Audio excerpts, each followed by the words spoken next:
Hello and welcome to another episode of APG Chat, a special program brought to you by Harvard Kennedy School's Africa Policy Journal.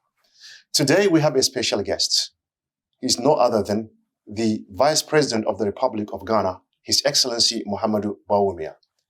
Mahamudu Bawumia is here in Cambridge to attend the Africa Development Conference organized by the Africa Caucus and the Africa Law Students Association. He gave a moving speech yesterday on which we are going to build today on this discussion. Your Excellency, welcome to APJ Chat. It's such an honor to have you. Thank you very much. It's a pleasure to be here, Doc. You gave that moving speech yesterday in which you discussed on a number of issues, and I would like to pick on some of them. Particularly, you discussed about the fundamentals of African macroeconomic policies, that if they are not fixed, we will just be moving around in the same cycles.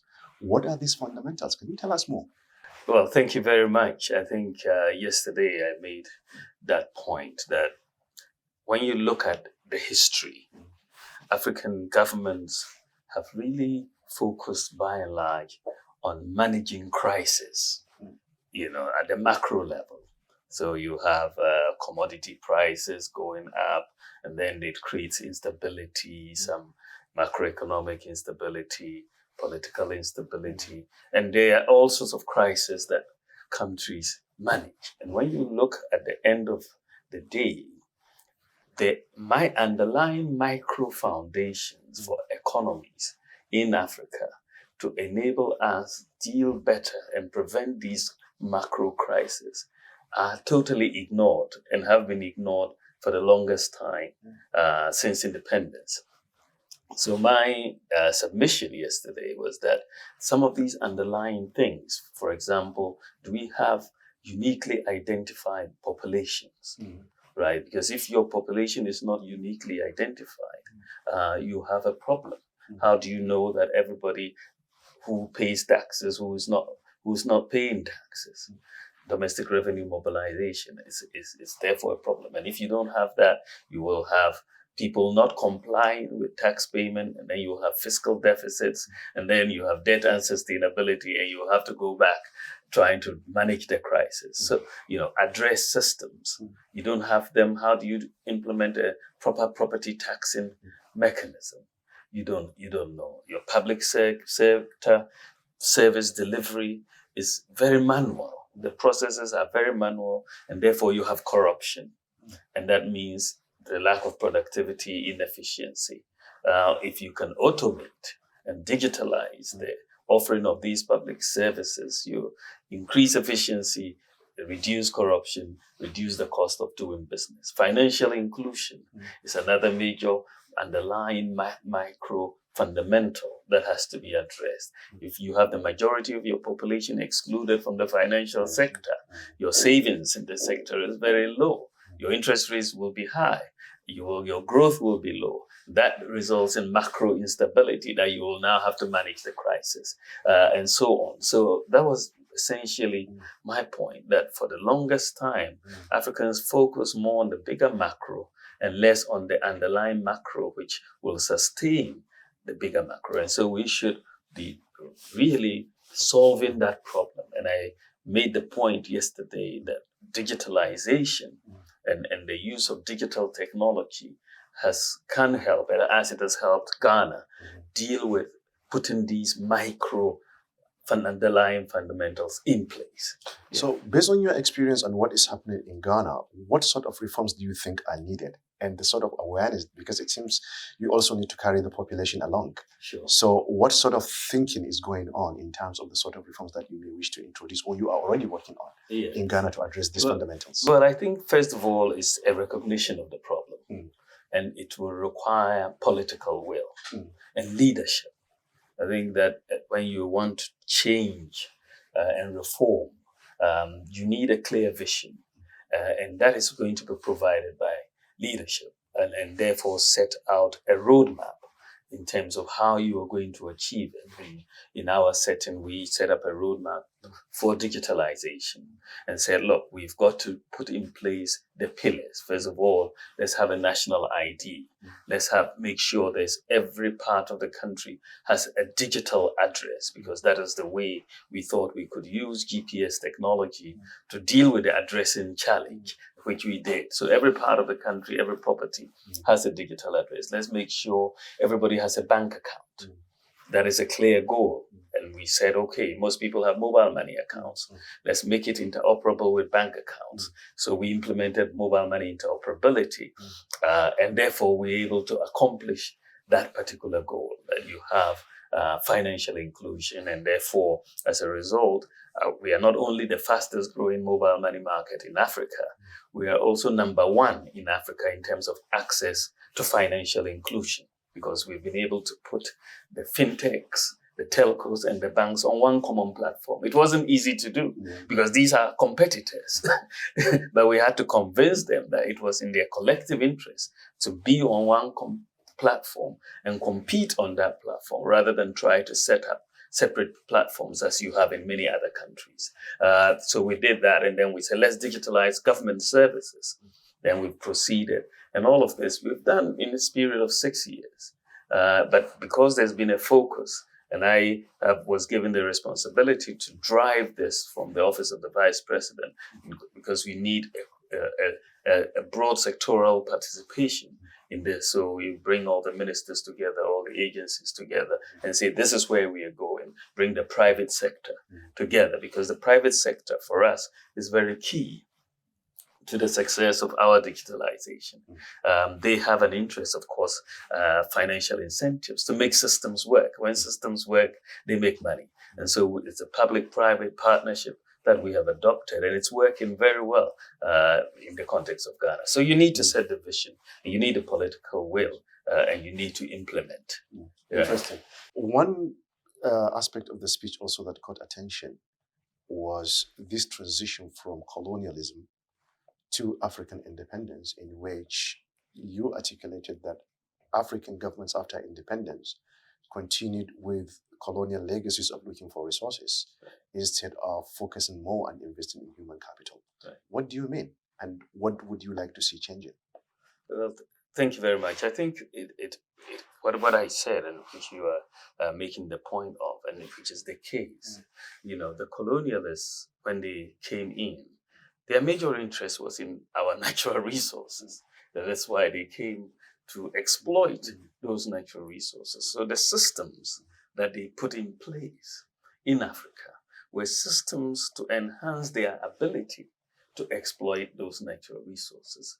And, they exploited these natural resources for 100 years or so. Now, after independence, we continued that whole legacy of colonialism. And we thought, let us also continue the exploitation of natural resources as the path to development. Of course, the evidence that we have is clear in terms of within the continent that is not the sufficient path to economic growth. We've had countries without any natural resources that have completely surpassed us in the growth process. So we should have rather focused on human resources, on education, on skills development, on ideas, on innovation, right? That is where, in terms of the literature on economic growth and development, this is really where the action is. But unfortunately for us, we spend the best part of our post-independence lives focusing on trying to dig up, more minerals and so on. But that is not necessarily the way. Even if you have that and you don't have ideas, you don't have the human capital, it will just be more exploited. I'm glad that you brought the example of, some success stories outside Africa. Right. That have done something different instead of looking at just natural resources. Right. Singapore comes to my mind. South Africa comes to my mind. South Korea, comes to mind.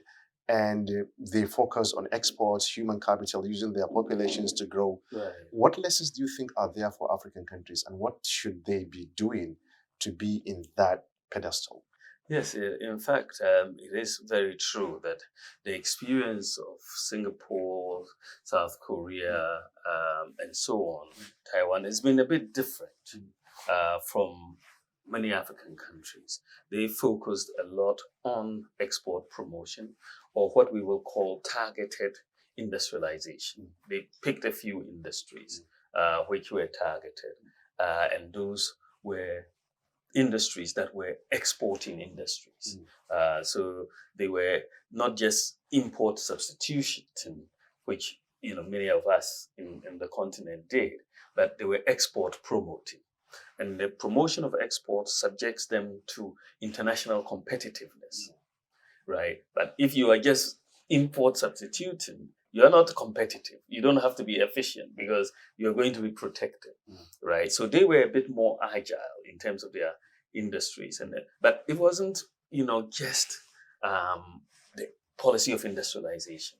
When you read Korean history, you will find that even as far back as the 4th century BC, wow, that was such a long time. A long time ago, BC, that people were mortgaging their homes to educate children. That's fascinating.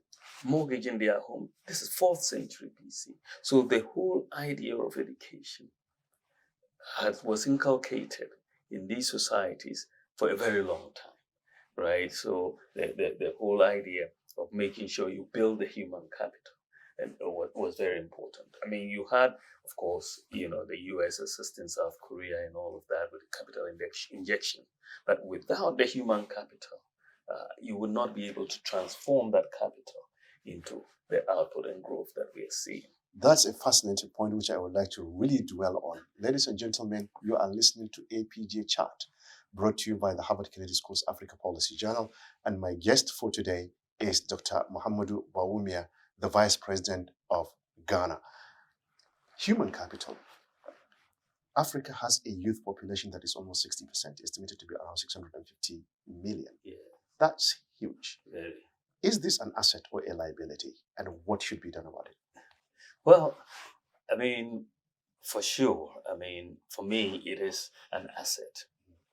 But if you don't manage the asset properly, it can become a liability, right? So, but I believe that, by 2050, as you know, Africa will, in terms of population, will be the largest continent in the world. And in terms of the youth population, we would also have the largest youth population in the world, as 60% of our population is youth, as you have just said. Now, we contend this. This is a huge potential, because it means that Africa has a market, a very large market in terms of the economy. We will have a very large market.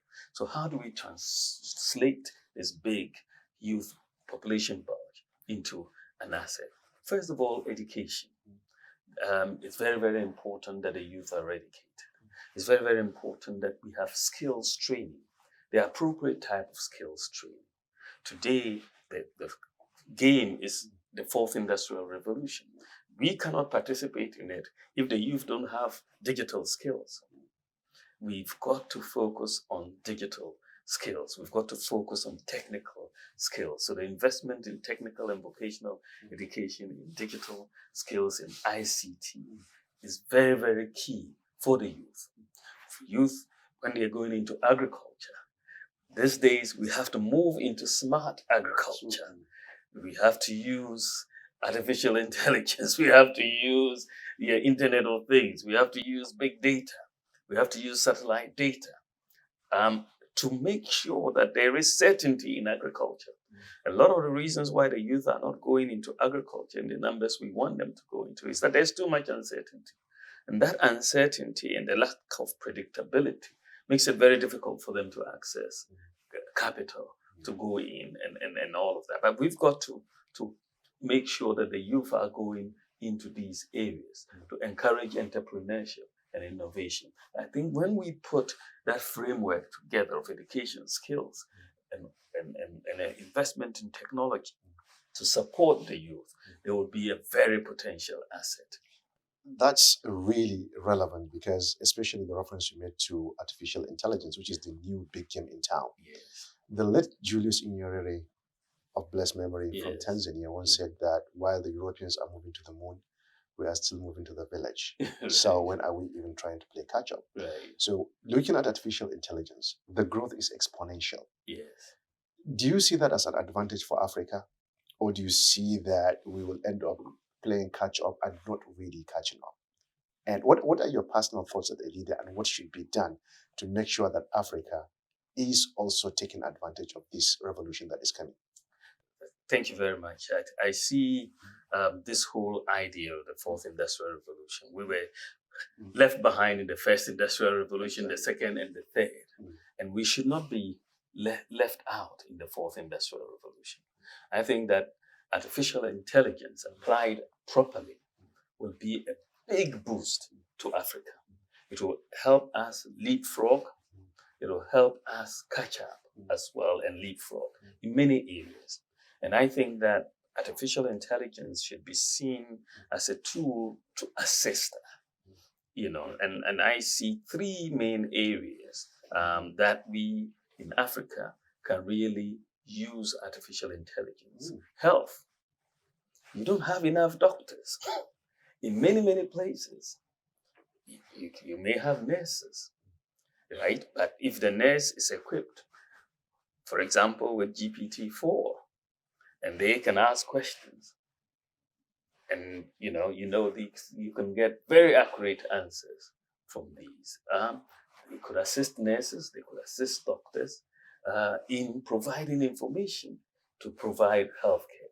We're already using drones, which is artificial intelligence, to deliver medicines, right? Vaccines, blood supplies, and so on. This is happening. We are saving lives as a result of the usage of drones. We delivered 9 million vaccines during COVID to rural areas, to remote areas, which would be difficult to reach. Mothers who are giving birth, who need blood supplies in the middle of the night, the drones can get them there, the medicines there. And so we have seen practical, benefits of artificial intelligence. And we are not worried about it. We think that we should embrace it and use it in a way that helps us. We have to direct it in ways in health, in education, in agriculture, and it's the same thing with education. It's not everywhere that we have the personnel in terms of the teachers and all of that. And in fact, even in teaching, you need to be, the information out there is so much, the research out there is so much that with tools, you can get succinct, summaries of where the research stands in various areas. And you can use it as a teacher to teach your students. Similar with the doctors, they cannot cope with all the most recent information. They can get it using artificial intelligence to get the best. So I think that, and the same with agriculture, you can help. So I think that if we focus it in some of these key areas, Africa can really benefit. And one of the things that I have always said in the area of technology, digital technology, AI, and all of that, is that Africa comes to the table with no legacy systems. we don't have a bed. And so we can make those changes and leapfrog in many areas that the developed countries will find it difficult. So we should not use the developed countries as a measure of what we do. We have to chart our own course. We have to chart our own course because they have a different set of facts on the ground to begin with from us. So different horses for different courses, as Dr. would say. So we've got to not be intimidated. The late Calisius Juma, actually, of blessed memory here teaching at the Kennedy School, has made that point that even the developed countries now has things to learn from Africa. Now, this brings me to the elephant in the room, energy. Yes. More than half of the African population do not have access to energy. So how do you harness the potential of artificial intelligence and other technologies when electricity is not available. What are your thoughts on this? Thank you very much. It's a very, very important question. I mean, there are about 900 million people in the world without access to electricity. And about 600 million of them, about 72% of that or so, is in sub-Saharan Africa. Not just Africa, but Sub-Saharan Africa. You know, and I mean, if you look at energy consumption around the world, you know, in sub-Saharan Africa, it's about 180 kilowatt per capita. It's 180 per kilowatt hour. In the US, it's 13,000 consumption per kilowatt hour. In Europe, it's about 6,500, you know, consumption. So we're at 180, right? And so you see the direct relationship between our energy consumption and economic development. You know, ours is so low because without energy, you cannot do so many things, you know, in transport, health, in education, agriculture. There's so much that requires energy.